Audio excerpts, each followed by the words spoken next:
Hi, and welcome to Azure Week. I'm Scott Wiley from Microsoft Learning Experiences, and I want to share with you a little bit about what we're going to cover this week. So we've got 5 days of Azure goodness taking you through all sorts of cool things from experts. And whether you're watching live or on demand, we're going to make sure this is a live and engaging experience for you. So, what are you going to see and learn? Today is all about overview, taking you through the broad sweep of the platform. Day 2 is Architecture Day. Design practices, architectural guidance, all that kind of thing. You know you'll love it. Developer Day is Day 3. We're going to take you through a journey through the tools and the capabilities for web developers. Day 4 is Infrastructure Day. Learn how you can integrate your on-premises infrastructure with Windows Azure.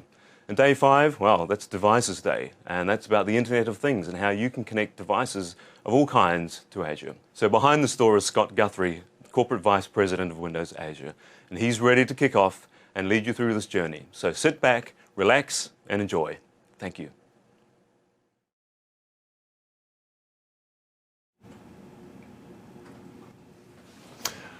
Good morning and welcome to Azure Week. My name is Scott Guthrie. I work on the Windows Azure team here at Microsoft, and I'm going to be spending the next sort of roughly 75 to 90 minutes with you walking you through Windows Azure, which is Microsoft's cloud computing platform, and talk through some of the great opportunities you can start taking advantage of with it today.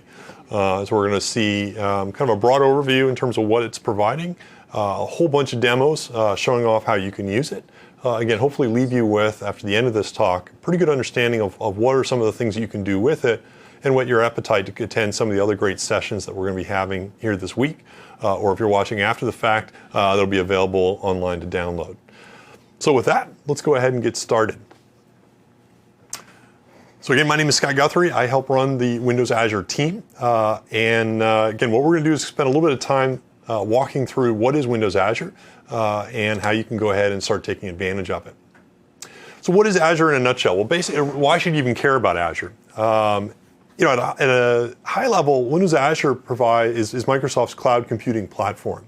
And it provides a really powerful way that can really help transform your business and the types of applications you want to build to support it. A couple key things it enables. One is the ability to move really fast. One of the things you're going to see throughout the demos I'm doing here today is just a lot of cases where you're going to see things that today might, in an on-premises traditional environment, might take you weeks or days to stand up. We're going to be able to create literally, in some cases, in seconds, whether they're databases, virtual machines, websites, etc.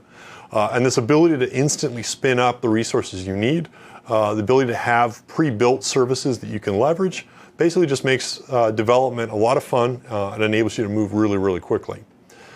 You're also going to see, and I'll talk a little bit about throughout today, how you can save money with Windows Azure. One of the things I always ask people when they start thinking about the cloud and trying to figure out, well, how is it going to help me save money, is ask, if you look at your average servers within your on-premises environments, or even in a hosted environment, and you look at what is the typical CPU utilization on those servers, for most people it tends to be about 10 to 15% average CPU utilization. And that's because there's times of the day when their servers aren't very busy. There's times of the day when the employees are at home or asleep, or there's times of the day when the end users that are actually visiting the sites and those applications also aren't available. And so people tend to build out for peak, but the majority of the time, or for large periods of the time, they tend to be fairly quiet in terms of utilization. In an on-premises world where you actually have your own box that you're paying for, you always end up having to pay for that peak usage even if it's not being leveraged. The great thing about the cloud world is you can dynamically spin up and spin down resources based on only what you need. And in the cloud world, you only pay for what you use, which means that in those off-peak periods, you can actually automatically cycle down your servers or run them at lower utilization and pocket that money. And for most applications, you'll find that leads to a tremendous cost savings over what you do today. And then the other great thing about Windows Azure is it maintains what we call hybrid consistency. And this allows you to use the same programming models, the same core tools, and the same languages that you use with your Windows servers and SQL and .NET today on premise. You can also now run in the cloud and take advantage of those same things as well. And you can build applications that can run both on premises and in the cloud. And as I'll talk a little bit about later today, you can also build applications that can span both the cloud and on-premises environments. and really take the best of both worlds and really leverage them together. The end result we think is pretty differentiated. It's hopefully pretty exciting. And if you're a developer or an IT administrator watching this video, hopefully you'll leave over the next hour or so with a good sense of, wow, this is how I can get started, and here's some of the cool things I can do. So where does Windows Azure run? So Windows Azure runs inside Microsoft data centers that are distributed around the world. And we have a number of what we call regions that consist of multiple data centers that are close together. And what this map is showing you here is all of the regions that we've announced or have running today with Windows Azure. And you can see here there's several running in North America, we have several in Europe, we have a whole bunch in Asia, we have new ones coming up in South America and in Australia, as well as Japan. And when you're a developer inside with Windows Azure, you can basically choose to run and deploy your applications to any of these regions around the world. And so you literally can basically just, within the dev tool or in that environment, you basically just point where do you want to go ahead and deploy and run it, and we'll actually deploy and run that application in that particular location. So the beauty here is, regardless of where you are situated around the world, you can choose to run your applications anywhere else around the world, and you have full control over that deployment and that location that you run your system. The other thing that's nice about Windows Azure is you'll notice we often have clusters of regions in the same continent. So for example, in North America we have 5 regions. In Europe we have 2, and you can see kind of 2 in Japan, 2 in Australia, etc. And what's nice about that is each of our regions are at least 500 miles away from each other. And so those 2, for example, in Europe means that you can actually build and run your application in one or even both of those regions inside Europe. The benefit of running in both those regions is that you can basically maintain kind of what we call disaster isolation, so that even in the event of a bad storm or a bad natural disaster that might impact a particular region, you know that there's at least another region that's several hundred miles away where you can actually go ahead and run your application. That just gives you a little bit more peace of mind to know that you can survive natural disasters, because they do happen around the world from time to time, and that you always have choice and flexibility within any particular governmental or sovereignty area, that you can then run your application in multiple spots. So we talked a little about where you can run your application. Let's talk a little bit about some of that saving money again, because I think that is something that, again, a lot of people ask about and kind of really want to understand, because it sounds pretty good. How does that work? Well, again, as I mentioned earlier, you pay only for what you use. So basically, when you deploy an application in any of those regions, you're only paying for literally the minutes that you use them for. There's no upfront costs. You don't have to buy any licenses when you use Windows Azure. You don't have to have a Windows or SQL license already to use it. You can just literally walk up to the website, sign up, and immediately start deploying assets. As I mentioned, we do per minute billing, which basically means you pay only for what you use, literally to the minute that you use it. So if you spin up a virtual machine and run it for 12 minutes, you only pay for 12 minutes of utilization. You don't have to pay the full hour. You certainly don't have to pay for a full server. And so the benefit there, again, saves you a lot of money. We don't charge for stop VMs. So if at any point you decide to power down your virtual machines or your websites or your mobile services inside Azure, the billing stops at that point for any of your CPU compute. And as I mentioned earlier, it's really easy to get started.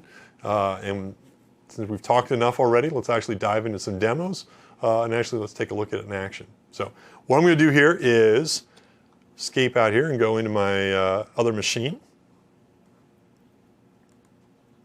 where we're going to visit the Windows Azure website, which I have loaded up here. It's just so you can go to azure.com and type it in, and you can literally follow along what I'm doing here.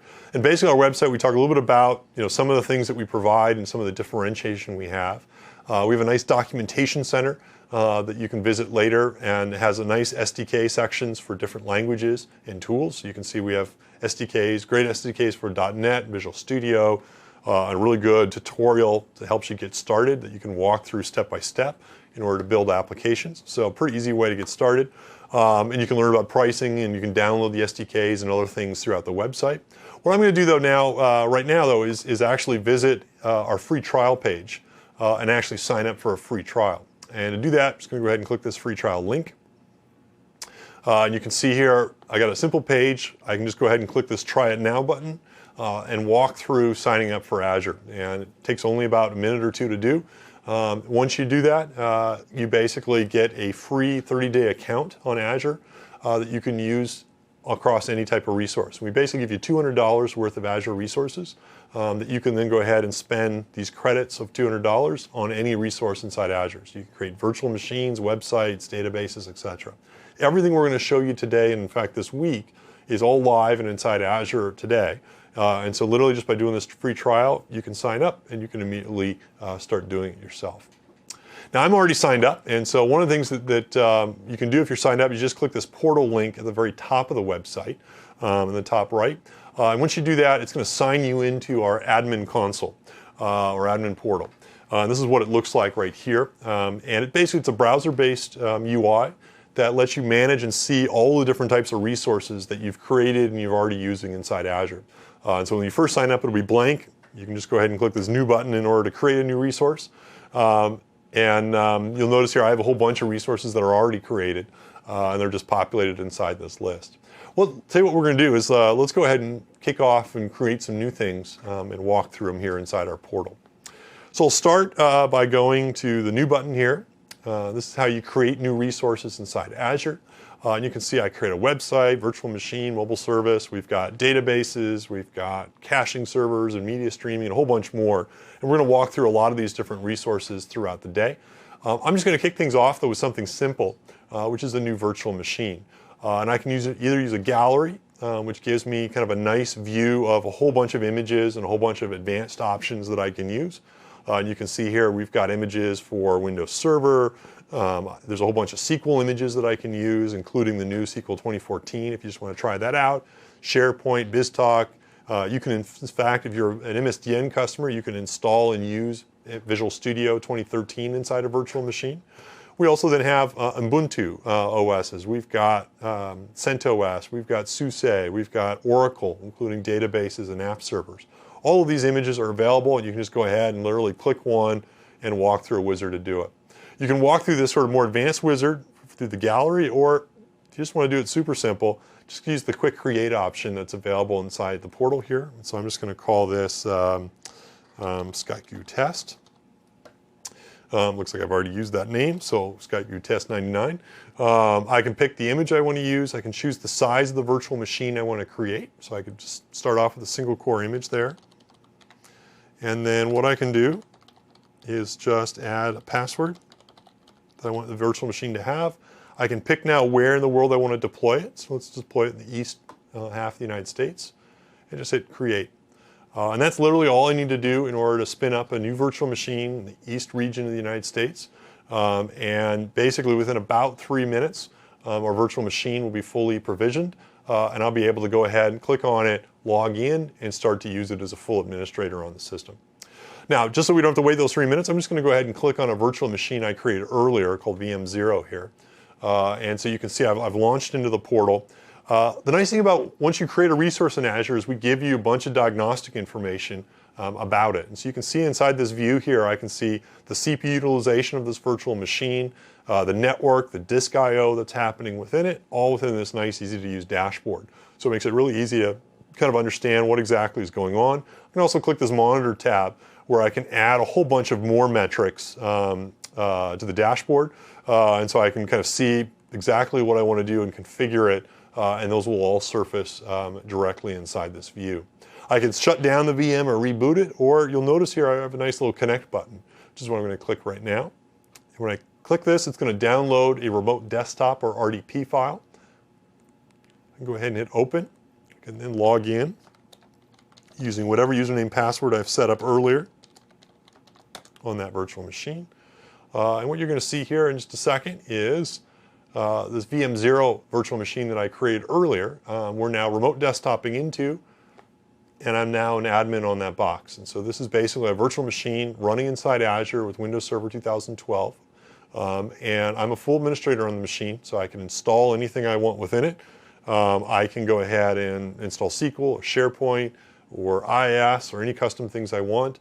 If it was a Linux machine, I could go ahead and install, Redis or MySQL or any other Linux package on it as well. A couple things you can also do that are kind of nice about this is if I wanted to, I could go back into our portal here and I could attach a drive.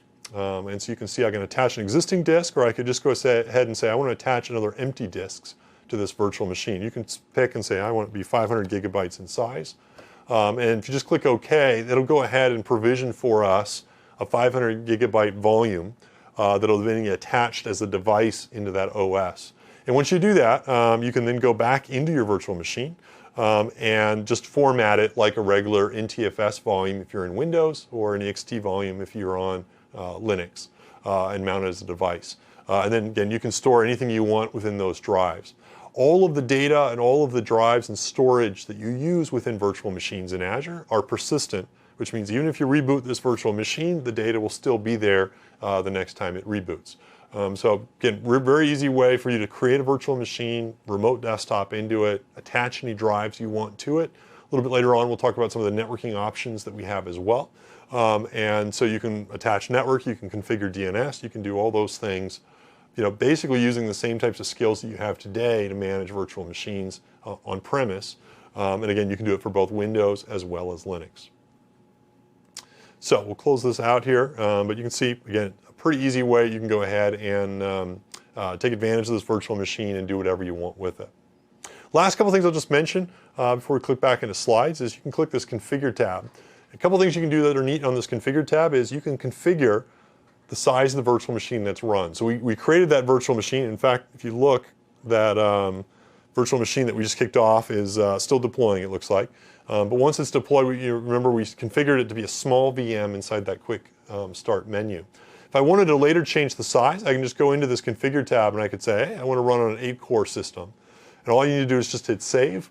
Azure will prompt you, do you really want to do this? If you say yes, it'll reboot the virtual machine, now running as an 8-core 56 gig system. That's how easy it is in order to increase or decrease the capacity being used by your virtual machine. And the beauty is, because you only pay for what you use, you could start small if you think your database is just going to be used for dev test or used for a relatively small tier 2 app.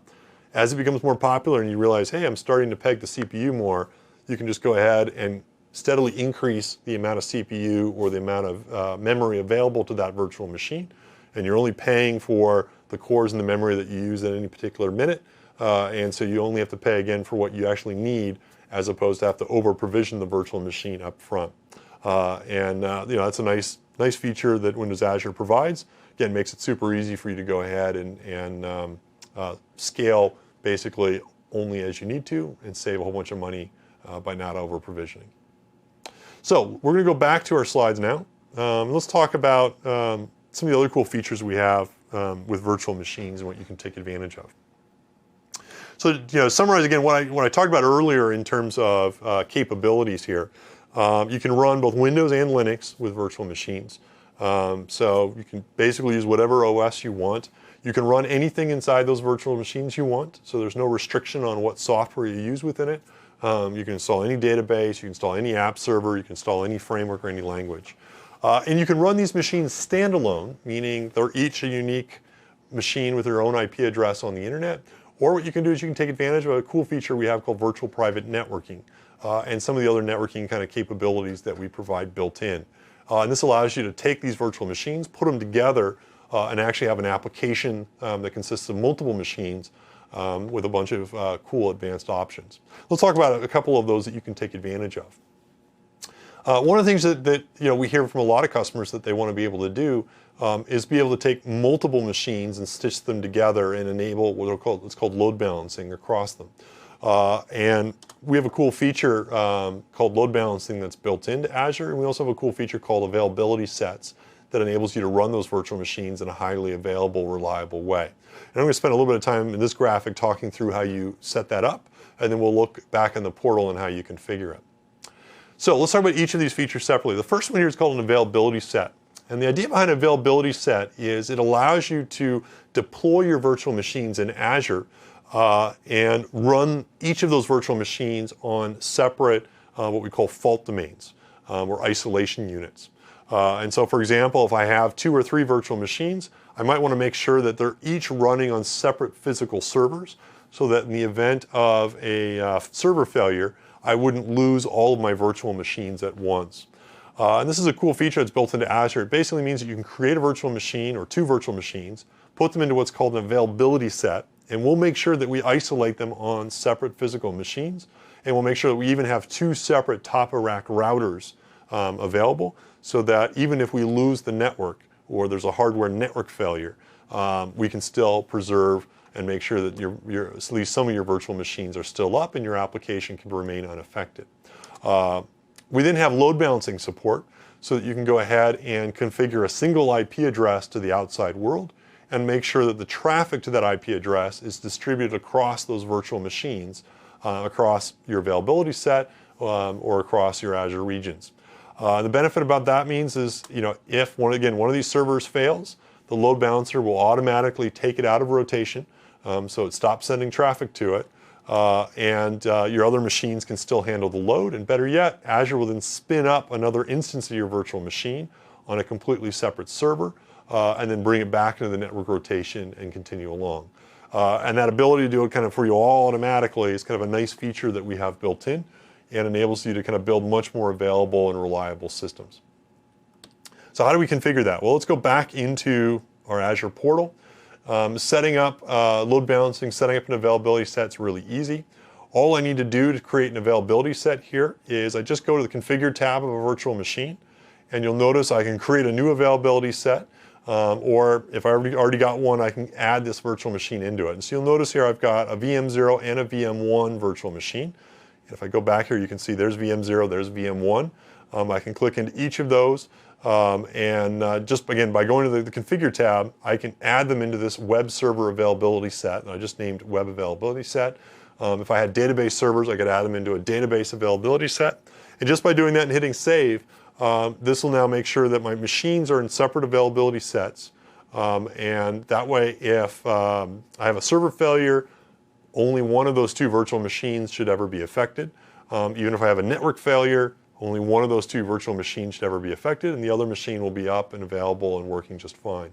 We also use this availability set concept so that every time we patch the underlying host operating system of the machine that's hosting the virtual machine, we always bring down the virtual machines one at a time inside the availability set.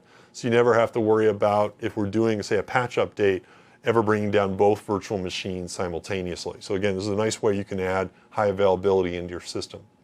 Clicking on the Endpoints tab allows you to configure what external ports are available from these virtual machines to the outside world.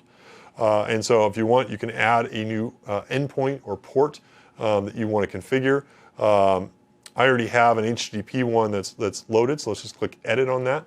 And you'll notice I have port 80 exposed. And if I go ahead and select this, you'll notice that if I scroll down here, I have both VM0 and VM1 open up on this port 80 port. And so this is now, every time port HTTP request comes to this DNS, it's going to distribute that load automatically between the 2 separate VMs. And you'll notice right here I have this thing called a probe setup. And that basically means that the load balancer is going to ping my web servers running in those virtual machines every 15 seconds. If after 2 attempts that web server is not responding, it'll automatically remove it from the load balancer rotation so that no additional traffic is sent to that virtual machine. And again, this is a way that, again, if my app is having a problem, or my server's having a problem, or my virtual machine's having a problem, Azure can automatically stop sending traffic to it, let it repair, and then once it's back up and running, we'll again start sending traffic like normal. And so it makes it really easy for you to go ahead and configure all this and be able to run it in a very reliable way. Last thing I'll just mention here is you'll notice this Manage ACL button. This is also a way you can go ahead and now set ACLing rules. So you can say, for example, I want to permit or deny access from a particular IP address or a subnet range. And this is another nice way you can do on any of our open ports, so that you can go ahead and control exactly who's allowed access to which virtual machine and run everything in a very secure way. By default, we actually turn off all ports. So you have to explicitly add, for example, the ports, in this case here, HTTP and RDP onto the virtual machine. But even once you add it, you can then go ahead and manage the ACLs. So you can say this port is open, again, only for machines accessing it from a certain IP address range, as a way you can add even more security on top of your instances. And again, all this is nicely built in, and you can take advantage of it in a really easy way. So that's a little bit about availability sets and load balancers, let's talk now about another cool feature that we have built into Azure we call virtual networking. So again, you can run these virtual machines anywhere you want around the world, and you can have them be kind of standalone virtual machines where they talk together over public IP addresses. The other cool thing that we have support for those is something we call virtual networks. And with a virtual network, you can actually effectively define your own virtual network or your own private network where you can have any IP address range you want. It doesn't actually have to be exposed to the public internet at all, so it can be completely private. And it allows you to do machine-to-machine communication, again, over this private network so that only the machines that are on the private network can talk to each other.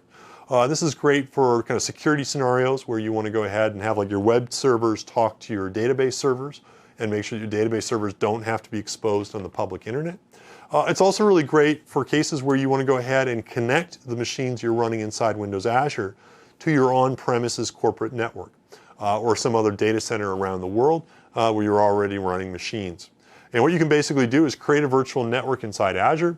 You can go ahead and tunnel to that network that's running in that corporate environment and securely tunnel over the internet. And then you can basically have the machines talk to each other over private IP addresses that only are available to your machines. In addition to supporting the ability to tunnel over the internet, you can also go ahead and now take advantage of our dedicated fiber option within Windows Azure. We call ExpressRoute. And what that lets you do is you can basically get a lease line or a fiber connection from, say, AT&T or Equinix or your other telecommunications provider. And at that point, all of the communication from your on-premises environment to Windows Azure is going over your own private fiber link to us. That means nothing goes over the public internet, and you can make sure that all your data is fully secure. Again, everything's going over your own private fiber that you've leased from your telecommunications provider. So that gives you even additional kind of guarantees around performance. It can also make you feel a little bit better around security and isolation as well.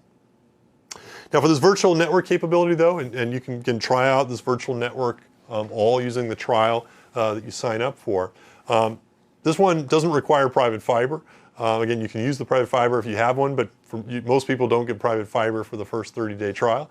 But if you just want to use the trial, you can basically connect and set up what's called a site-to-site virtual private network tunnel. This allows you to have any number of machines running in your corporate environment connected here to Azure. Again, we also have this nice option we call point-to-site. And what this lets you do is, once you enable it, you can basically tunnel from your desktop machines, including your dev environments, into a virtual private network running inside Azure. This basically provides a really nice way for dev test environments or cases where we have developers that are working remotely at home, where they can go ahead and attach themselves into that Azure environment and be able to very easily go ahead and debug as well as work with those systems. So both variety of different options you can take advantage of and really powerful solution that you can use. So let's talk about the last thing here, which is command line automation. And basically one of the things kind of I've shown a lot of right now inside Windows Azure here is how you can go ahead and configure everything using our nice admin portal. So we'll go back to that. Then again, you can basically configure virtual machines, databases.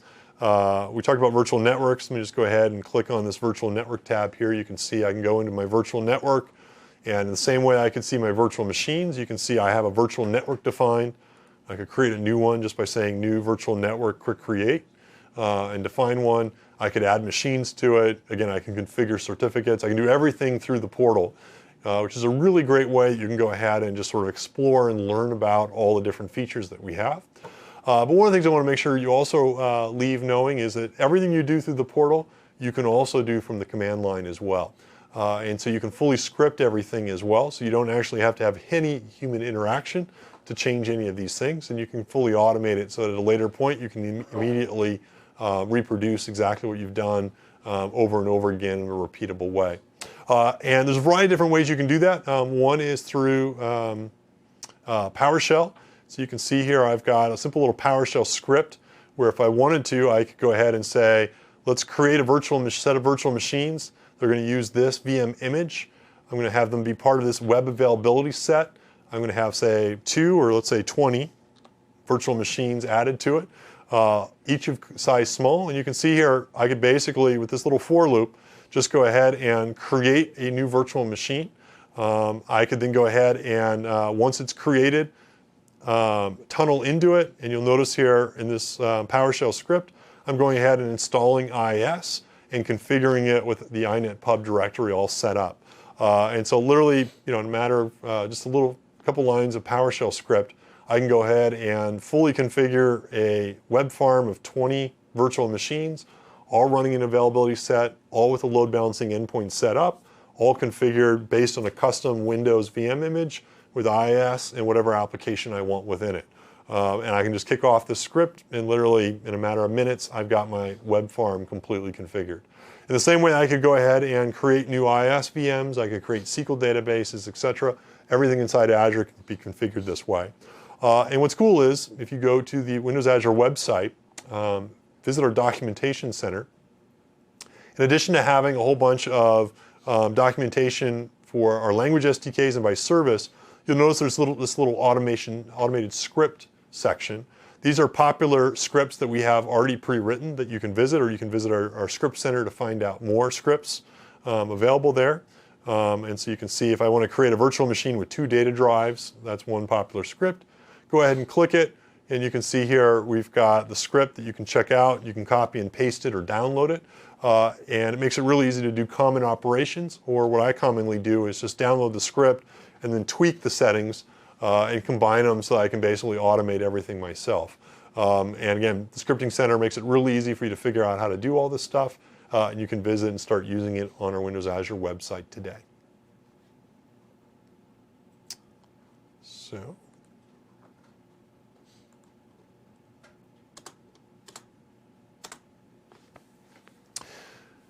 So we've talked a little bit about using Azure here with virtual machines, and obviously with virtual machines you can run a whole bunch of production software and systems within them.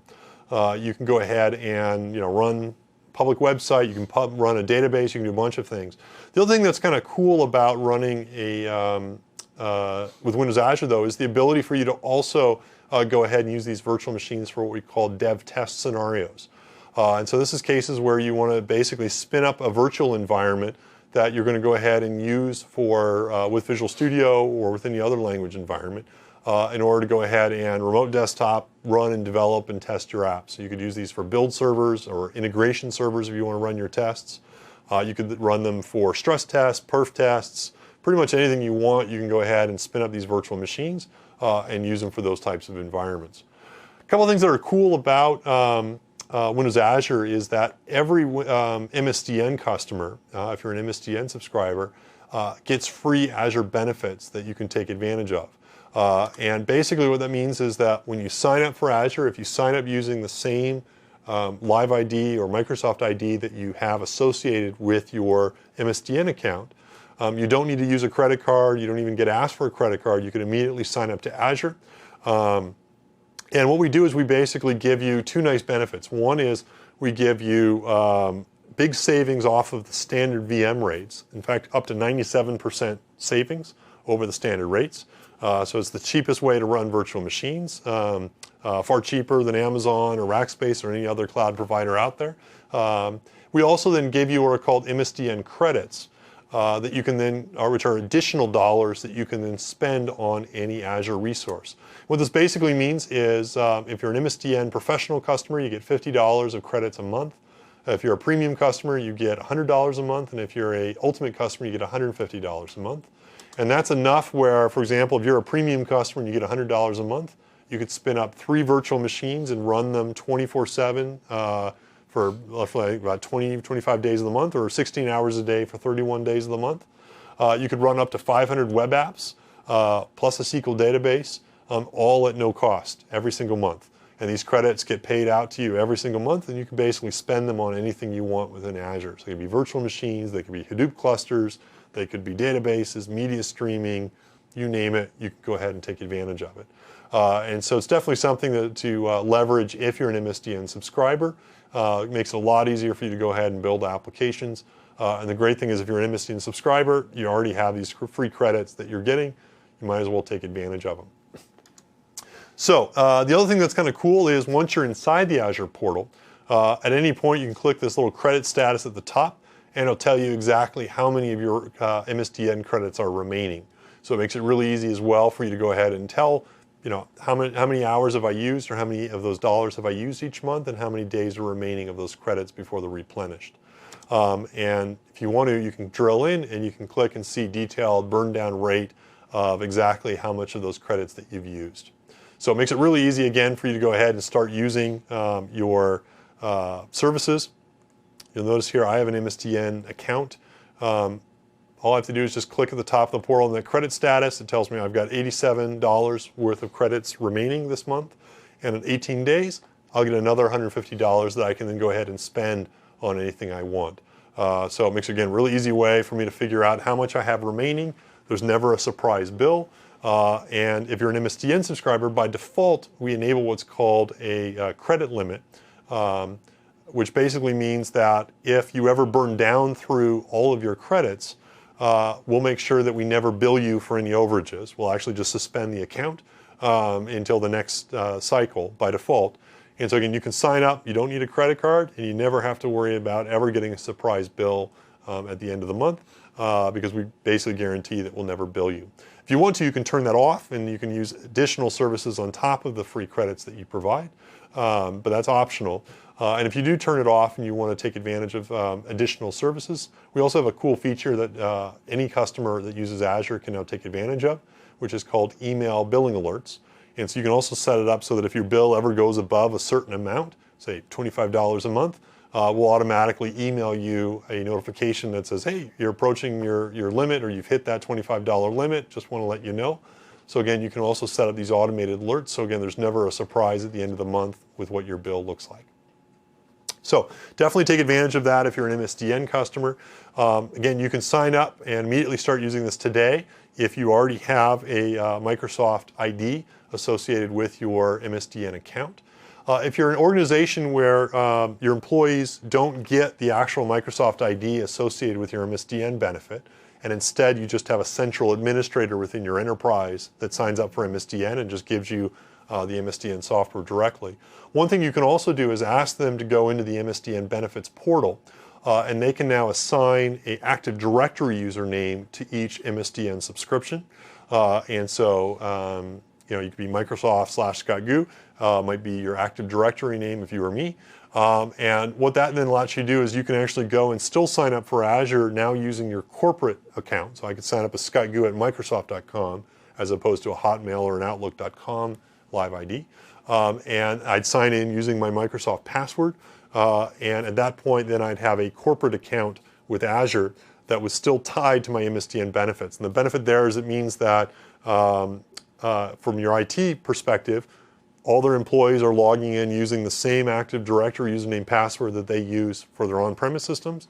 And if that developer ever leaves the organization, they lose access to their MSDN account. But you're still now able to use your MSDN benefits and get those free credits associated with each of those accounts, even if that employee is logging in using their Active Directory ID. So again, no reason not to use your MSDN benefits with Azure, regardless of whether or not you have access to the MSDN Microsoft ID, or whether you sign in just using your enterprise corporate Active Directory account. Both of those work great. You can take full advantage of your MSDN benefits when you do it. So this is a little bit about infrastructure. We've spent kind of the first sort of half, if you will, of this talk talking a lot about infrastructure, and hopefully you left here knowing virtual machines, private networks, load balancing endpoints, ACLs on IP addresses. You can configure all of that. You can basically run any type of app you want. And again, you can take advantage of your MSDN benefits in order to spin up that type of environment to use for dev test or for production. What I'm going to now switch gears though is actually talk not just so much about the infrastructure pieces we have in Azure, which are powerful and you've seen, but a lot about what we call our app capabilities that we provide as well. And the goal behind these kind of managed services that we provide, or app services that we provide, is that they enable you to focus more on app development and not have to worry as much about the infrastructure plumbing.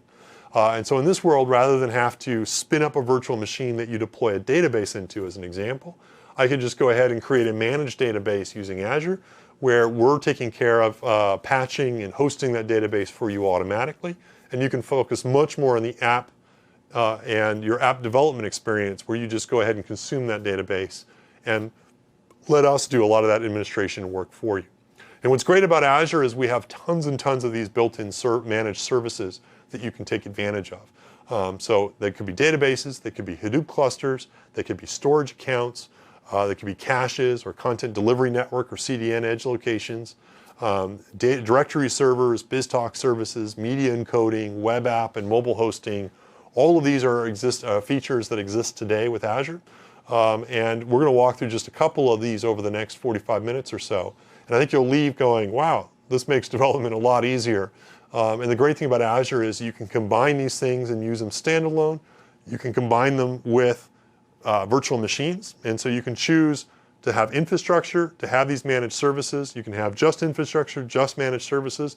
Or what's really powerful is you can put them all together so that you can build solutions where you might use some VMs, but also use some managed services. And again, you can use them across Windows, across Linux, across any programming language, and you can compose them really nicely. And the end result, we think, is a really special offering. So let's see a couple examples of this in action. First, kind of example of a managed service I want to use, because I think it kind of illustrates some of the power and the ease of use that they provide, is our SQL database option. Basically what this lets you do is lets you stand up a fully managed relational database running inside Windows Azure. And so basically it's the same programming model as SQL Server. It's the same SQL Server engine that you'd run in an on-premises environment or inside a virtual machine today. But what's nice about it is you don't have to think about it as a virtual machine.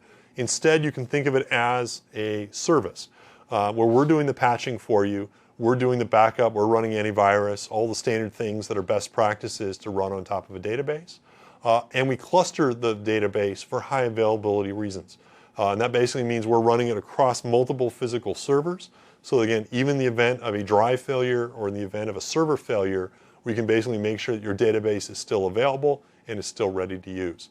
And it's really easy to get started. And what you'll see here is takes just seconds in order to go ahead and create it. So let's go ahead and try that in action. So I'm going to go back to the Windows Azure portal here. Now, if I want to create a virtual machine, again, I can create it in one of two ways. I can go ahead and create it as a virtual machine. And so you can say new virtual machine from gallery. And if you remembered earlier, we have a little SQL Server set of templates. And so I can pick the version of SQL Server I want to run.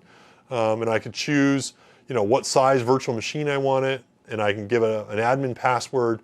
And this will spin up a virtual machine that has SQL Server already running inside of it that I can now go ahead and use as a database. And that's an example of kind of a virtual machine or infrastructure way in order to handle it.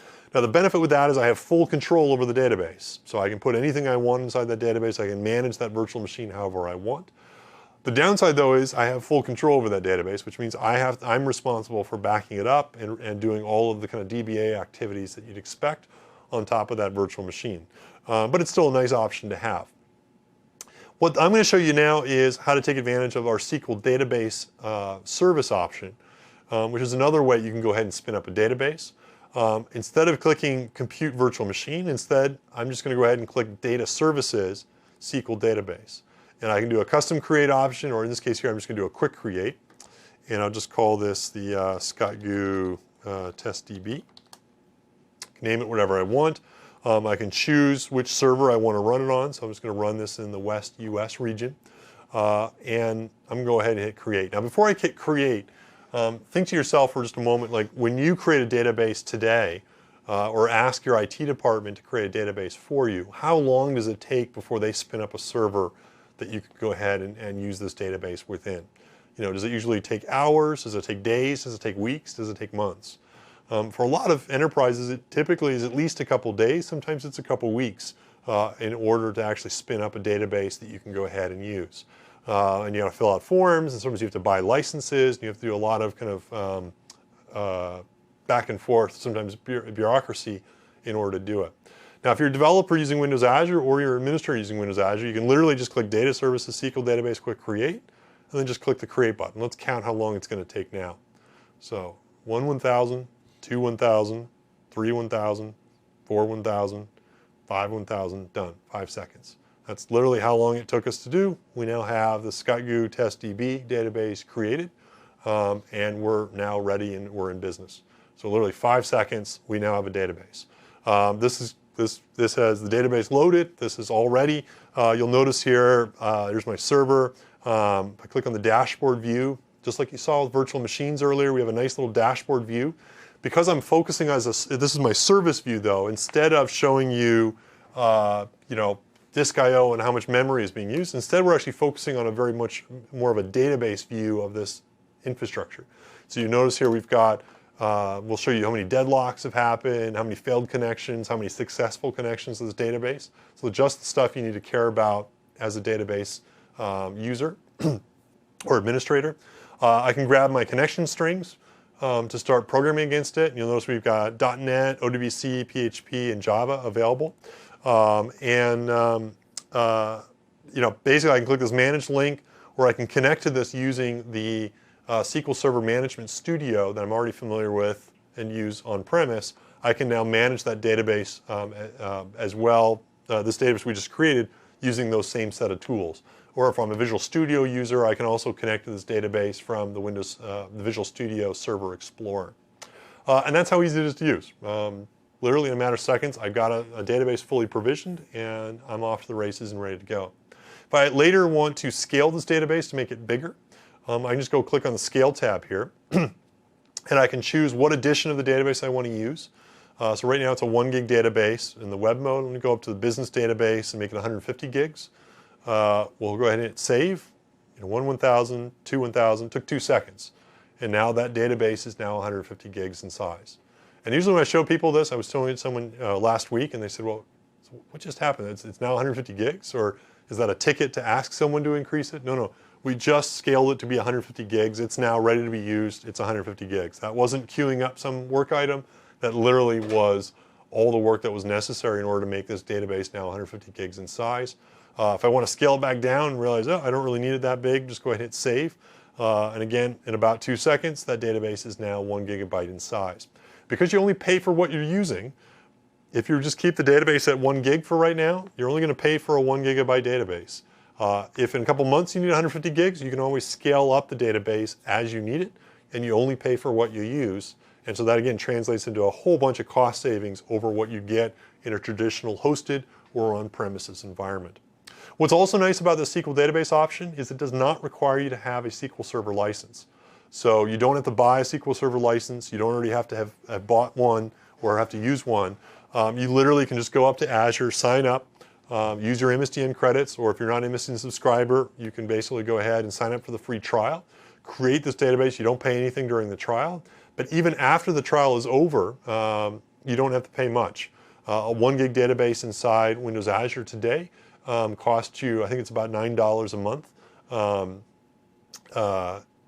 total. That's it. That's for the hosting, that's for the database license, that's everything. Just $9 a month. If you use only, say, 100 gigabytes, it only costs you, I think, about $4 a month, $4.99 a month, and that's it. No license fee required. You don't have to buy SQL.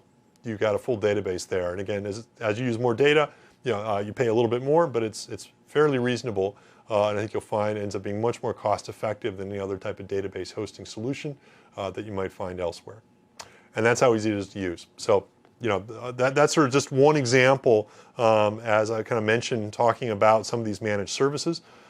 Database just happens to be one of many, many examples of services that you can go ahead and create and use. Again, it makes it really easy for you to go ahead and spin anything up, take advantage of it in a very cost-effective way. And as a developer, have a lot of fun building apps with this way, because it's a lot more fun than having to wait or have a whole bunch of meetings to figure out whether or not you're allowed to use that infrastructure. So we talked about databases. Let's go ahead and switch gears now and talk some more about some of the other services that we provide and some of those other kind of managed environment capabilities that you can go ahead and leverage and use. The next one I'm going to talk about is something called websites. And basically with a website, it enables you to host and run a web app inside Azure. It's a managed service, so just like that SQL database option, I could create a virtual machine and put IIS in there. With the website option, I don't have to create a virtual machine though. Instead, I can just spin up a website and it will be fully managed for me, which means that IIS and Windows will be automatically patched as well as .NET on the server. I don't have to worry about kind of availability and load balancing rules and network IP address rules. All that's built in and taken care of for me with the website service. And instead, I can just focus on building my application, and I can very easily scale it up and scale it down using some of the built-in features that the web service system provides for me automatically. And we're going to go ahead and show some of those features in action. So I'm just going to go ahead here and go back into Windows Azure, and let's go ahead and create a new database that we can use. So just go ahead and hit create new. Again, I could create a virtual machine and manually install IIS inside it and set it all up. And we saw a little bit earlier on with that PowerShell script, as well as when we created that blank Windows Server VM, how easy it is to do that. What I'm going to do though instead is take advantage of this managed service option inside Azure and click new website. And I can quickly create one of those managed website services that'll handle all that infrastructure for me. And I can do it just like with a SQL database in a matter of seconds. So we're just going to call this ScottGoo Test Web. And I can choose where I want to run it in the world. So I'm just going to run it in the East US here. And I'm just going to go ahead and hit create. And you'll see it takes about 10 seconds. So you'll see about halfway there and done. It's created. There's that ScottGoo Test Web site that's been created and is ready for me. And I now have a website up and running that I can go ahead and use. You see when I click on the dashboard view, we've got a kind of a nice view that shows me things like CPU time, data in, data out, the number of errors, etc. So a nice kind of view that makes it really easy for me to see the health of my service. Now right now I don't have any app deployed in it. So let's go into Visual Studio and change that. And we'll just close this project. I'm just going to create a new project. I'm going to use the ASP.NET Web Application template. We'll call it the ScottGoo Test Web. Can use whatever template I want. I could use web forms, I could use MVC, I could use web pages. I could also use PHP or Node.js or Python as well if I want to use other languages or frameworks. In this case here, I'm just going to create my standard, standard MVC project template here. And there we go. So this is created. And I'm just going to right click and publish this to Azure. And so we have a built-in publish wizard that's built into VS 2013, or you can download the Azure SDK and it works on VS 2012 and I think VS 2010 as well. And you can just go ahead and right click and hit publish. And then what's cool is you can go ahead and hit import here, and I can choose to deploy to any of the websites that I've created inside Azure. There's the ScottGoo Test Web app that we created just a few moments ago. Hit OK. It's going to download what's called some publish settings for me automatically. This is how I can go ahead and deploy it. I can now just go ahead and hit the publish button. And this is going to go ahead and start uploading content into that website that we created just a few moments ago. And once it's deployed, it's going to run it. And you should see here in about 5, 4, 3, 2, 1. And so since someone on watching this video live was actually, I think, pounding on the site while I was deploying it, something went wrong there. It would be normally going ahead and deployed. I'm not quite sure why that didn't work. Let's go ahead and make a change and see if we can redeploy that in order to fix it.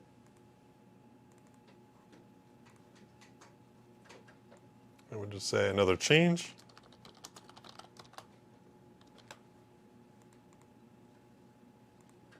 It's the beauty about doing this live. You can see here it's easy to make changes and redeploy things. And hopefully we're going to see here in just a second that it deployed live. And so usually you don't have thousands of people watching live hitting the server exactly in the moment you're deploying. And so I think what ended up happening was the app loaded before I'd actually uploaded everything in it. We're going to talk about a feature that we just shipped that actually will solve that for production sites a little bit later on. But you can see here that change actually thankfully fixed it. And you can see our another change text string that we made a modification to is now live, and anyone can actually now hit that site out there on the internet and can go ahead and pound on it and see it in production.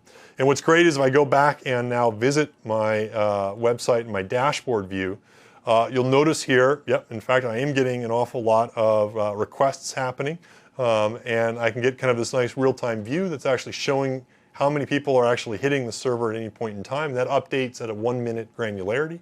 And so as this site continually gets loaded and accessed, you'll see that that data is continually refreshing. And I basically now have a good sense now, another 170 people have all logged in. And again, you can kind of get a sense of how that site is doing and how it's scaling and being used. And the beauty is I can basically manage all this from my desktop here. And I now have a site out there on the internet that I can make changes to that anyone here watching can go ahead and access and use. And that basically is how easy it is in order to actually spin it up and start taking advantage of that web app. Now, if I want to do more advanced stuff, I could go back into this and I could manage domains. So I could map my own custom DNS entry to this website. So right now it's the scottgu.testweb.azurewebsites.net.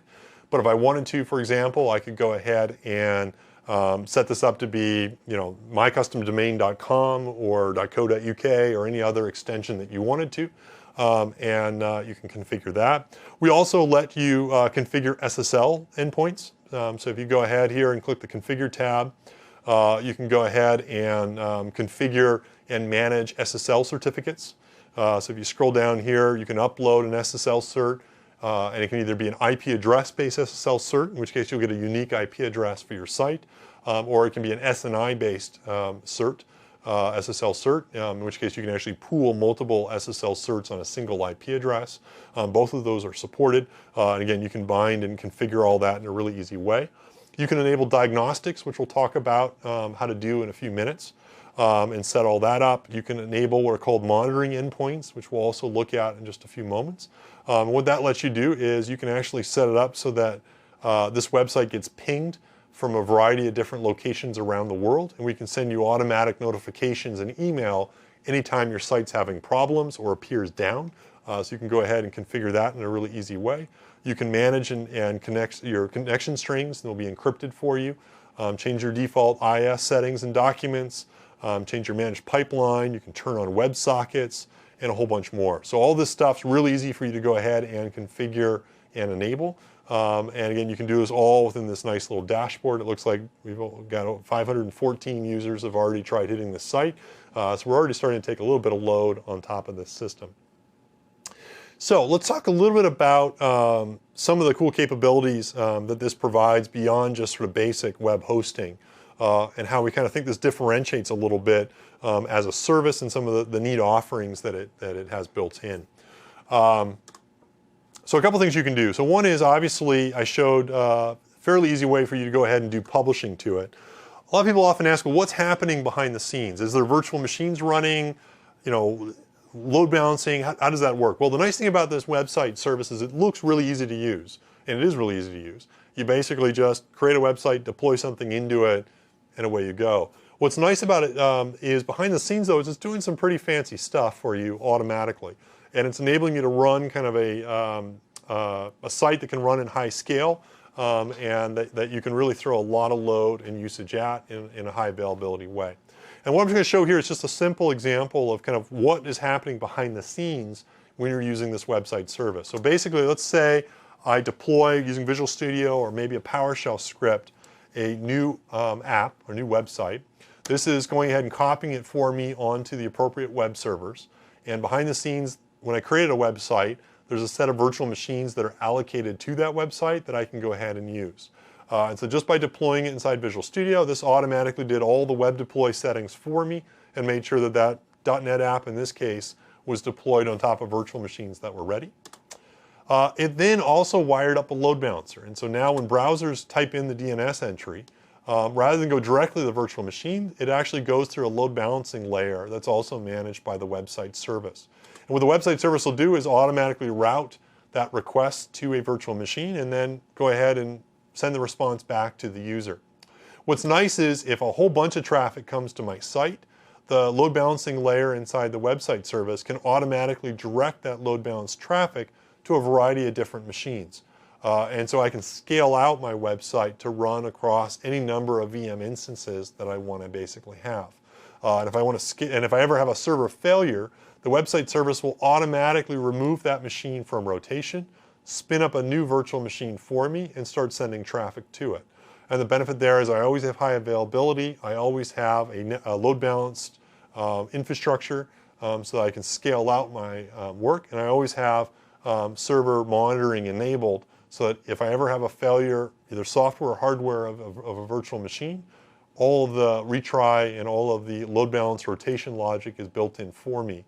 And the end result is I can focus on my app and take advantage of all this infrastructure in order to basically have a rock solid delivery mechanism in order to run and have that app be available to people outside the world. And all that's built in, and it looks really easy when we just created that website a few moments ago. This is what's happening behind the scenes, and it's some really powerful stuff that you can leverage. Other cool thing that's built into Azure websites is the ability for you to easily scale those sites to handle lots of load. And so, for example, here I could go ahead inside Windows Azure, and what's cool about our website feature is, let's look at this website again now. You can see here, and lots of users, 514 here. I can go ahead and click on this scale tab, and since we're handling a lot of load, I might need to scale this thing up.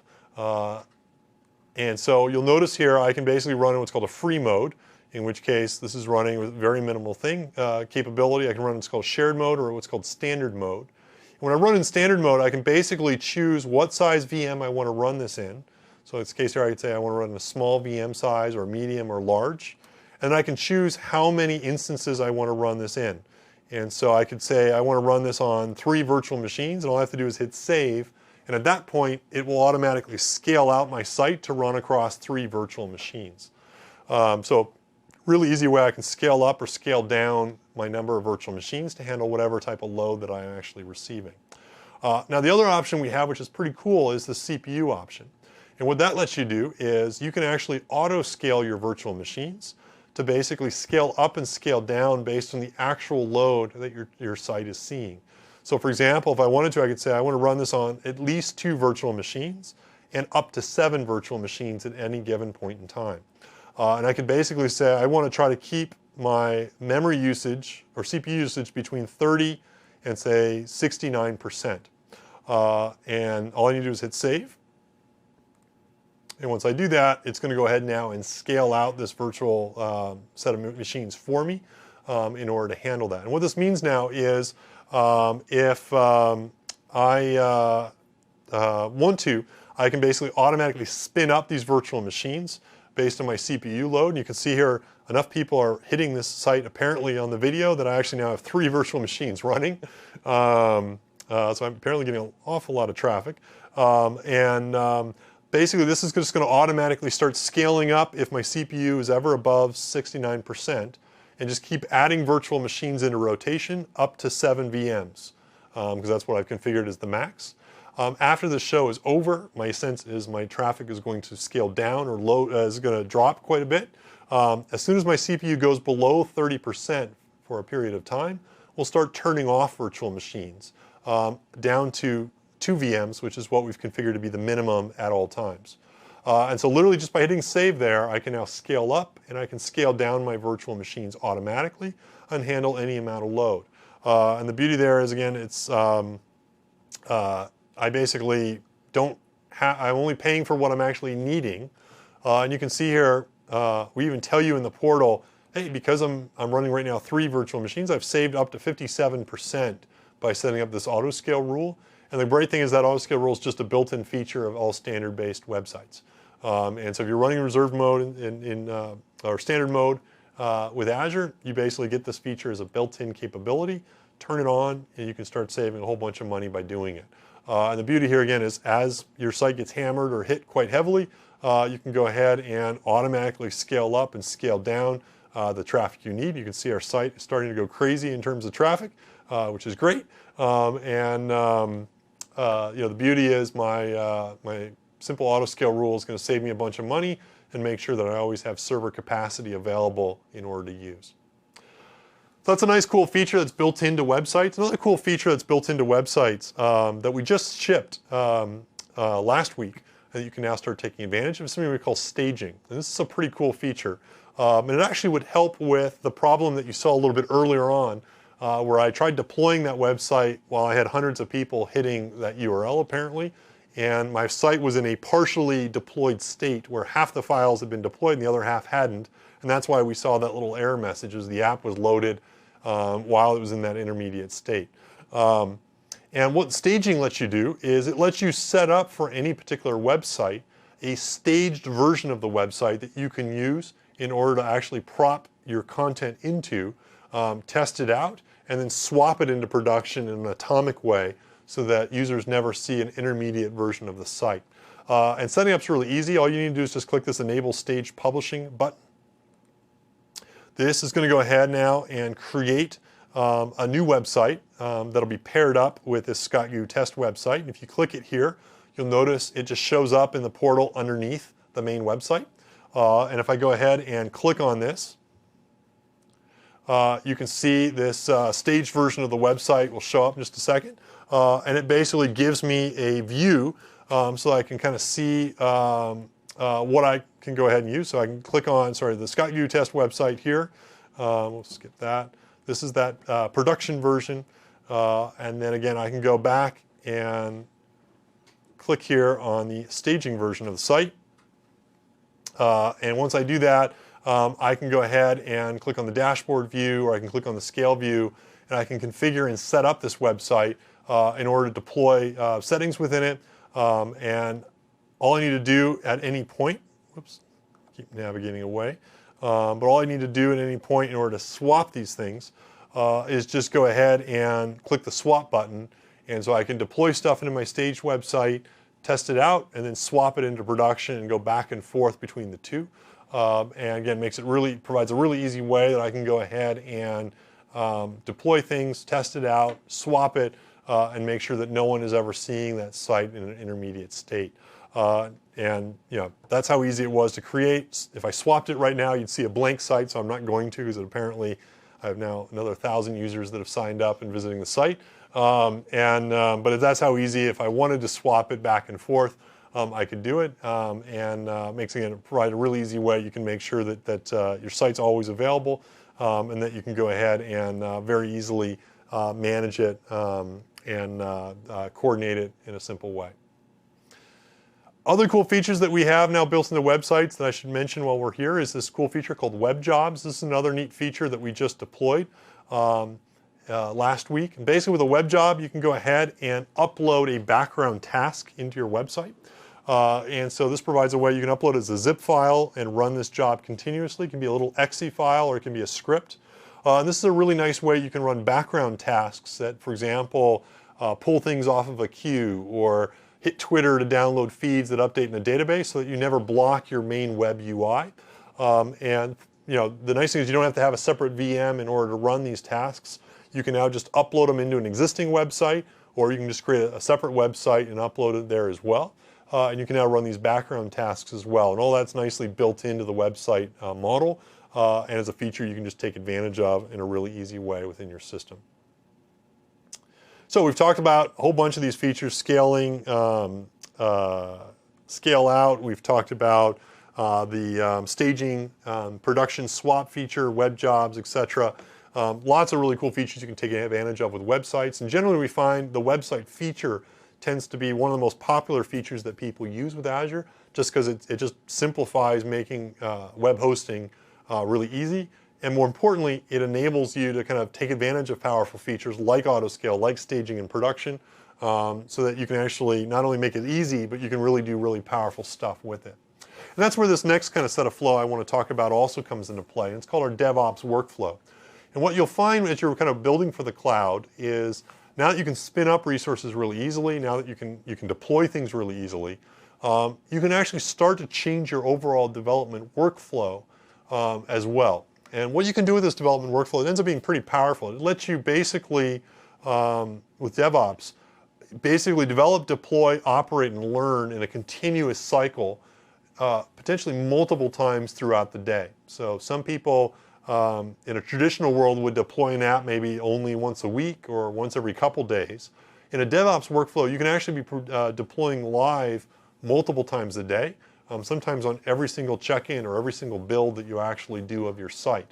And what's nice about this DevOps workflow is because you can do this in a continuous way, you can constantly make small changes, deploy it, immediately get feedback if you've got bugs or if your user engagement is dropping or improving, and you can learn, make another change based on that learning, and in a continuous way kind of make these small delta changes to your application and to constantly improve it.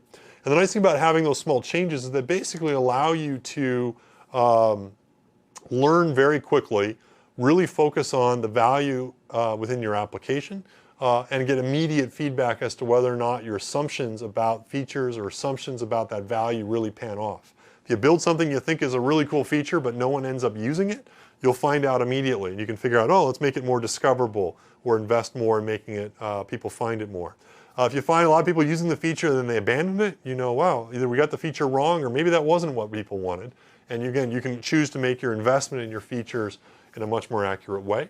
And because you're making small updates of code, the other really nice thing about that is it allows you to find and fix bugs much faster and easier because you know there's smaller code deltas. And so if you start seeing that there's more errors flying throughout the site or more exceptions happening, you know you can pinpoint what code change actually caused that, and you can immediately go ahead and fix it. And what's nice and what's kind of key to enabling this DevOps workflow is to have something that's repeatable, reliable, predictable, and lets you cycle throughout this as fast as possible. And what's cool about Azure is we make it really easy to enable. We have there's a variety of ways you can enable it. So if you want to, you can write your own custom build server, your own custom continuous integration server, and on every check-in, just automatically kick off a build and automatically deploy it into the cloud. And I showed you earlier how you can use PowerShell in order to script things out. You also saw through the portal how you can just manually do it. What we enable also is something we call Visual Studio Online, which allows you to hook up, if you're a Visual Studio user, your Visual Studio IDE or your set of team environments, and you can automate this in a really nice way using Visual Studio Online as well. And this lets you use either TFS or Git as your source control system. It enables you to leverage our built-in cloud-based build servers. So we'll spin up servers and automatically do compilations and builds for you in the cloud, so you don't have to manage that. And we have a complete continuous integration environment where you can run your unit tests and then automatically deploy in the cloud in one continuous motion, all built in. And so it ends up being a really powerful way and a really easy way that you can go ahead and enable a continuous integration environment. So let's take a look at how this works and how you can leverage it. So we're going to go back into Azure and see how many users are on our system now. Did we break 2,000? No, we're only at 1,700 still. But we come back again, and I bet we'll be at 2,000 in not too distant future. So what I'm going to do here is actually show how you could build and manage a very simple DevOps workflow using Visual Studio Online, Visual Studio, and Windows Azure. And to start off with, I'm going to go into Visual Studio, and I can just create a new project. And so you can create any number of projects inside Visual Studio Online. And I just happen to have one that's already created that has a hello world already deployed in it. So I'm just going to click on it. And so you can see it gives me a view on my sprint, my current sprint, my bug items, my work items, what my burn down rate is, my Kanban board, etc. And I can go ahead and set up source control. In this case here, I've set up Git-based source control within this system. And you can see here I just have a simple MVC project that's already loaded up within it. You can see here I've got Hello Leap Norway again. This was actually a talk I gave a couple weeks ago, so that was the last time I gave this talk. So we're going to change that source code for this event instead. But you can see this, I have source code already loaded up inside this project. Now, we're going to modify that source code in just a second, but before we do that, let's go into Azure and let's create a new website and let's link it to this source control repository. And so to do that, I'm just going to say custom create inside the Azure portal, and we'll just call this Scott Gu DevOps. and I'm going to, let's put it in, say, East US, or let's just put it in the West US. I'm going to publish it from source control. And you can see here I can choose to link this to a variety of different source control repositories. I can use VS Online, I could use like a local Git repository, I could use GitHub, and I can enable the same DevOps workflow with GitHub if I wanted to. We even let you link it to Bitbucket if you want to use things like alternative source control providers that are out there. I could use Codeplex, external repository. I can even use Dropbox. Bitbucket enables me to do Mercurial, GitHub, TFS Online lets me use Git, Dropbox lets me use just Dropbox. So a lot of different ways I can link this flow. In this case here we'll use Git using Visual Studio Online. I'm going to link it to my Visual Studio Online account. Use this little Authorize Now button in order to give Azure access to my Visual Studio Online repository. And then you can see here I got this sort of simple automated Hello World project. We're just going to go ahead and link this website to. And so you'll see here the ScottGoo DevOps website is being created. And in just a few seconds it should be done. So hopefully, there we go. So that's ScottGoo DevOps. Don't go clicking it because there's nothing in it yet. Basically I've got the ScottGoo DevOps site set up. And if you click the deployment tab, one of the things when you set up a project with this kind of source control linkage is you'll see that there's a new deployments tab that'll show up in the browser. And what this lets you do is it'll go ahead here and let you see what the status is of your Visual Studio Online builds. And so you can see I'm linked to a Visual Studio Online project. Right now there's no deployments in here. That's because we haven't actually deployed anything into our Visual Studio code repository. Let's change that. So we'll go into Visual Studio. I'm going to go ahead and open up this automated Hello World project. You can see inside here it says Hello Leap Norway again. Let's actually say Hello Microsoft Learning. Instead. So we made a change.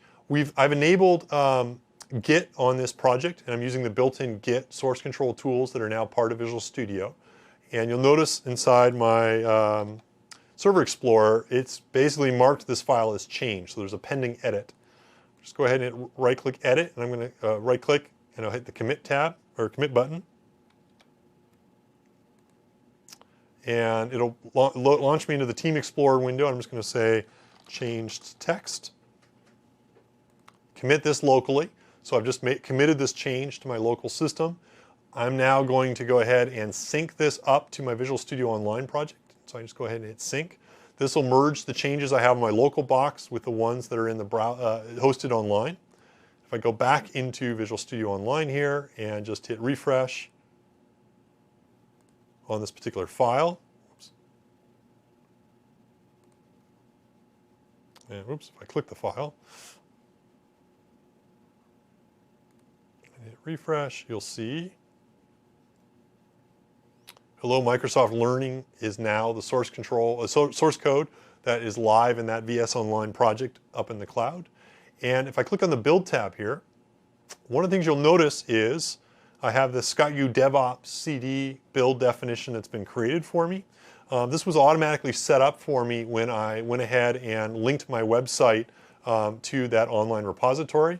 And alternatively, if I wanted to, I could go inside Visual Studio and there's a Build Definitions tab that I can go ahead and connect to. And so if I wanted to, I could go ahead and actually edit the build definition and customize it as well. So I could choose what branch I'm using. You'll notice here the default setting we set is what's called continuous integration. This basically means every time we do a check-in, it's going to automatically kick off a build in Visual Studio Online. And if you click on the queued build right now, you can see we're doing a build right now. And once this build completes, it'll actually run through all the unit tests, and then it will actually go ahead and deploy that project into my ScottGoo DevOps website. And so this build is building and running. It'll probably take another minute or so in order to complete. And once it does, then it's going to go ahead and deploy it automatically into that ScottGoo website, and I'm good to go and I can start using it.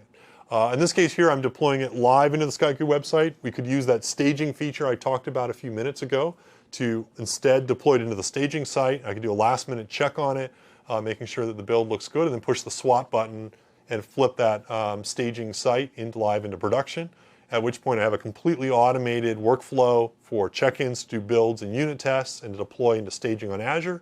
And I can then either automate it, or I can just have a manual person just put the swap button, so I always have some human before we go into live that does just as the last minute validation. And at that point, I can now be deploying this website literally dozens of times a day, all in a continuous way, all with guaranteed consistency across builds and across tests, so that every single time I do my deployment, my builds, and my tests, I know that I'm always doing it the exact same way, and I have much more confidence in doing it lots and lots of times throughout the day. And as you saw here, that's pretty much how easy it is in order to actually queue it up. Looks like our build just completed. And if we go back here now inside here, and let's just go back here and click deployment. You'll see, there we go, our website actually deployed. It's live, and if you click the About button, it says Hello Microsoft Learning.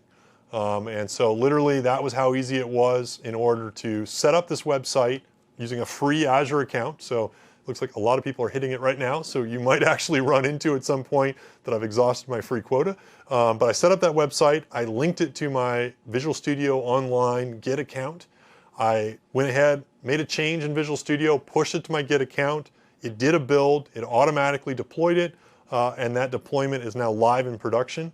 If I did another deploy, it would start, they would each show up here, and you can actually click on them and hit redeploy in order to actually redeploy back into that site. So I can roll back and I can roll forward. And if I enable that staging feature, I can go ahead and have the staging feature be where my builds are automatically deployed to. I could test it out using a staging URL, and then just hit the swap button in order to actually switch it back live into production. All automated, literally, as you saw here, just took less than a minute to wire up end to end. And now I'm in business, and any number of people across my team now can basically be working on this site and kind of enabling it in a really easy way.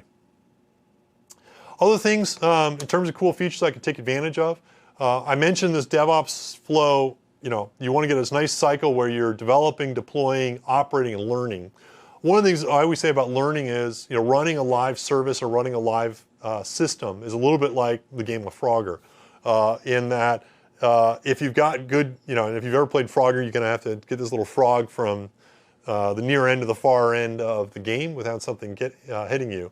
And there's lots of things hitting you from left, right, and center. Unexpected spikes in traffic, some bad code that accidentally got checked into production, etc.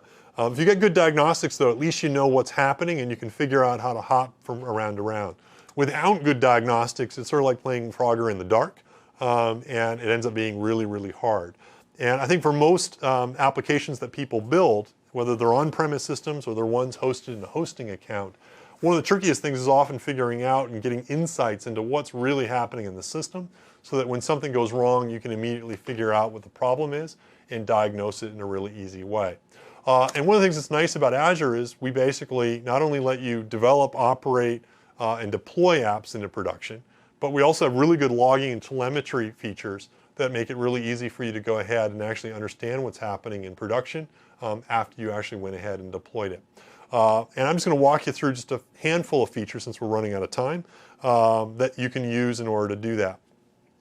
So let's go back to the SkyGoo DevOps website that we just deployed. One nice feature you can do if you click on the Configure tab is scroll down here, and we have a couple nice features here in the application diagnostic settings and in the site diagnostic settings that you can take advantage of in order to learn more about what your site is doing and how it's actually operating. So for example, let's say I want to enable my HTTP logs in order to actually be stored. And one of the things I can do here is I can just go ahead and create a new storage account in order to save my logs. And so I can just call this my SkyGoo DevOps demo, and I'll just create a new little container here, and I could go ahead and hit save.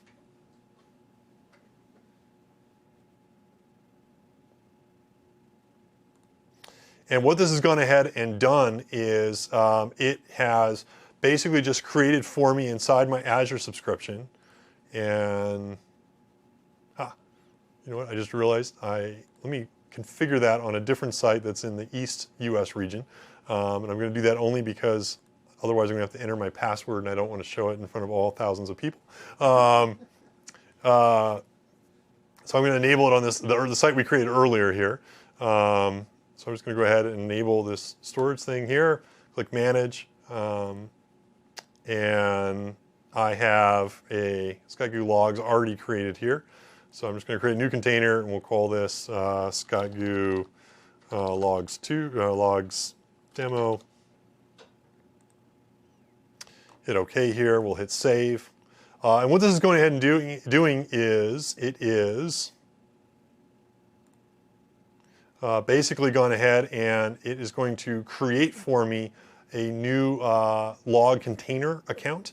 You can see there is my SkyGoo logs demo container inside this little storage tool that's right here. And if I now go ahead and browse this site a few times and hit different pages around it, I'm generating activity on this site.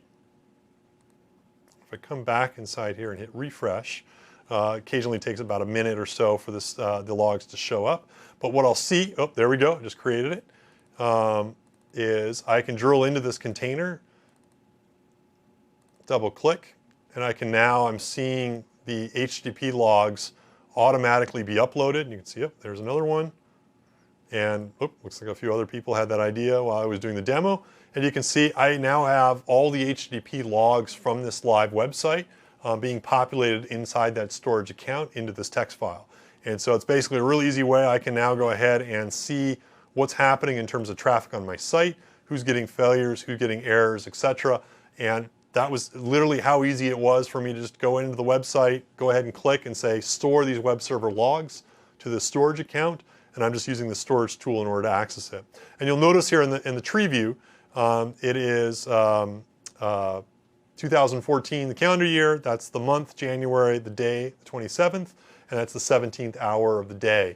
And this is basically set to Greenwich Mean Time, which is why you might be wondering why it's 17 hours. Is presumably it's an 8-hour time difference to London, and so that's where that time comes from. And basically, you can see it's constantly being updated. I have different logs for different front-end VMs. Remember, we had 2 VMs running because we had autoscale turned on. So I can see exactly what's happening and whether or not those requests are succeeding or failing, how long they took, and who's accessing them all directly. So these are all 200s, good. If there was a 304, that's a redirect. We can look into that. If I saw 500s, I could then debug and try to figure out what the problem is. That's how easy it is to enable HTTP logs. If I wanted to, I could go ahead now and enable application logging as well. All I need to do is just turn this on. Again, I could go ahead and pick it to go to that same blob storage account. This allows me to take my system diagnostics, so the same logs inside .NET that I'd use with system diagnostics in order to do trace statements. I can pump errors, warnings, information, or verbose, and store it in that blog, SkyGoo demo logs account. And so I could basically just go ahead and dump all of my system diagnostic settings into that account. And now if I instrument my app with system diagnostic lines, all those trace statements will also be written into the storage account for me automatically. And this will be collected across a web farm of machines. And just like you saw with the HTTP logs, it'll be time-based, which makes it really, really easy for me if someone starts saying, hey, I'm seeing errors on the site. I can immediately look at my logs, both my HTTP logs as well as my system diagnostic logs, and correlate and try to figure out what's causing those errors and what might be going wrong within the system.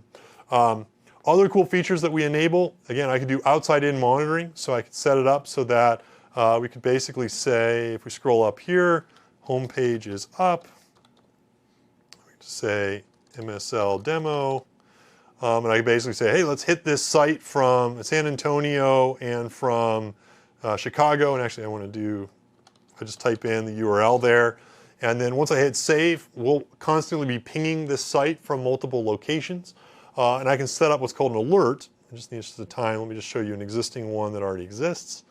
If I go back here, on top of, say, my ScottGoo website, which is an existing log that I already have, I can go ahead and on my monitoring tab here, I can look at alerts and metrics that I've set up, or I can create a new one automatically set. So you can see the metric details here. And so this is constantly hitting my site from outside locations. You can see the average millisecond response time for that site. I can set up a rule. So if I wanted to, I could say automatically anytime, for example, let me actually look at a rule that I already have defined here. I can set up a rule so that anytime my site or my, click here, and you can see this rule. I basically set it up so that anytime this site basically goes above 5 seconds, it automatically sends me an email. You notice it hasn't fired in the last 7 days, which I guess is good. Let me see, 7 days ago, well, this is good that it hasn't fired because it basically means Azure is working well. But if, for example, I had a code bug where maybe I was hanging on a database connection or on a resource that wasn't there, and my latency spiked in my website, this rule would trigger and automatically send me an email or anyone else that I define the rule to go to saying, hey, by the way, this website seems to be having problems. All automatically. I could then log in, look at my logs, and very quickly figure out what the problem might be. Again, the cool thing is all these features are just built in. You can take advantage of all of them in a really easy way within your site and stuff you can leverage. Right now I'm storing all this diagnostic and all this log data into a service called their storage service, which is a built-in capability of Windows Azure. This is a highly scalable, durable storage system in the cloud. What's great about this is I can store literally petabytes of data inside our storage system. And so we've got some customers that store hundreds of petabytes. Most people store a lot less, but you can go up to hundreds of petabytes if you want to. And you can basically write to the storage system using our .NET, PHP, Node.js, Java, Python, Ruby APIs, or you can just write to it using a REST API. You can keep your storage system content secure so that only you can access them, or you can also optionally expose the contents of the storage system over HTTP. And so this is a really nice way. Let's say, for example, you have a website where you upload documents, maybe a PDF file or images. Rather than always have to access them and stream them through a web server or a website, you can go ahead and upload them into the storage account, mark that file as public, and then you can get back a URL that you can then give out to people, and they can access those files directly off of the storage system. And you can do it either publicly, or you can lock it down to make it more secure. All that's a nice, really built-in feature of our storage system. Other cool feature we have is something called import-export capability. This is a new feature we have now with Azure. It's basically if you ever want to import or export a lot of data into the storage environment, you can basically create a storage account using the portal. Just create a new storage account, quickly create it where you want to go. And for example, this ScottGoo logs storage account was where I was storing those HTTP logs. And you can monitor it, manage it, and set up alerts for it just like you could a website. This import-export feature then is kind of cool. And basically what it lets you do is if you want to import a lot of data or you want to export a lot of data, it allows you to actually send us a hard drive of that data. And you can use this wizard and you basically just FedEx us and we give you a special code. And you can FedEx the drive to us and then we'll just plug it in and copy the data directly into your storage account.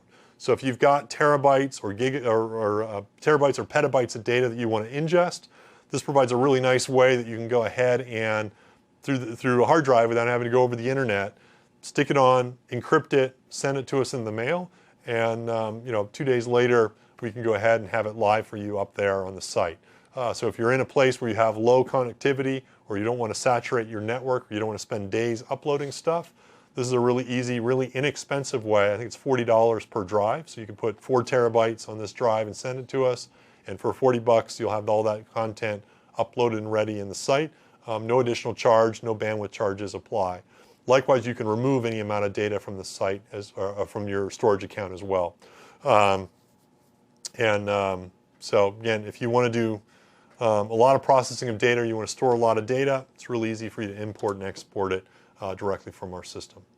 We also have more features. I'm sort of running out of time, so I'm not going to be able to go into too many more. But for example, if you wanted to use Active Directory in the cloud, we have a nice Active Directory service that we run as a managed service. So you can create an Active Directory instance, just like you saw me would do with a website or with a storage account or with a database. Literally takes about 10 seconds and you have Active Directory stood up in the cloud. What's great is you can integrate it with an on-premise directory. So that means that, in the same way that your machines can connect to an on-premise environment today, you can set it up so that you connect your directory server in the cloud to your on-premise environment so that your users show up in both locations and people can basically single sign on in the cloud or on premises using the same Active Directory accounts they already have. And this makes it really easy for your users, your corporate users, to actually access applications in the cloud using their corporate credentials. So it enables you to use the same security environment you already use for on-premises apps and instead run them in the cloud. You can also use them to basically connect on to, say, Salesforce.com or Concur or Workday or Office 365 or any other third-party SaaS solution using that same environment as well. And what's nice is setting up the sync relationship is really easy. You basically just run a simple tool on your Active Directory account and you basically can just cycle through this. So do it once, and at that point, your Active Directory in the cloud is synced with your Active Directory in Azure, and basically your users can basically sync back and forth in a really simple, clean way. And it's really easy to enable. Once you do that, you can also, within ASP.NET, just go ahead and create new web applications, publish them using websites like we showed just a minute ago. What you can enable when you create that app is just click this new Change Authentication option inside Visual Studio, point it to your Active Directory running inside Azure, at which point you can do single sign-on with this website without you having to domain join that website, without it having to be part of your corporate intranet. But you now have the same corporate security credentials that you can use. For accessing an on-premise server, your users can now log into that website with autoscale, with the staging and production, with all of that DevOps workflow stuff that I showed. You can now have as secure an application as you would on your intranet, taking advantage and running inside the cloud. So I know we're over time, but just want to close by showing. So I'm going to close in just a minute. I've only shown you, scratched the surface of what you can do with Azure. I've shown only virtual machines, and I think we talked about SQL databases and websites and Active Directory. There's a whole bunch more capabilities that you can leverage inside Azure. This slide talks about just some of the services you can use. They're all pretty much as easy as the ones that I showed here. If you want to build a mobile backend for an iOS or a Windows 8 or Windows Phone or Android client, we've got a great mobile services backend that lets you do that. If you want to do push notifications so that you can broadcast push events to mobile devices, we got a great service for that. If you want to encode video and stream it in the cloud, we got a great service for that. We've got BizTalk services if you want to do B2B or EAI interactions in the cloud. We've got a Hadoop cluster service, so if you want to ingest lots of data, maybe over hard drives, or generate those log files, and then spin up MapReduce clusters in order to process them, it's really easy to spin up Hadoop inside our cloud, and a whole bunch more. And every month and pretty much every 2 to 3 weeks, we launch a new service which provides more capabilities that you can leverage and take advantage of, and you're going to see us continually with Azure ship these types of new services that you can go ahead, leverage, and use. And hopefully you've seen, in this last hour and a half, how easy it is to get started with Azure. It enables you to move really fast, save a lot of money, and take advantage of this consistency, and hopefully build some really cool stuff. To learn more about Azure, definitely watch the other sessions we're having here this week. You can also check out friday.azure.com. This is a weekly series with Scott Hanselman, where we show a nice quick 10-minute video that kind of has him walking through what you can do with Azure and kind of explaining some of the background contents around it. And then also go to our Windows Azure website, sign up for free. Every demo I've shown you here today, you can do yourself. And if you're an MSDN customer, use that same Microsoft ID that you use with your MSDN account, and you get free credits that you can leverage as well. And I think you'll hopefully find cloud's really fun. You can do some really great stuff with it, and it makes development better than ever. And hope you give it a try and hope you enjoy it. Thanks so much.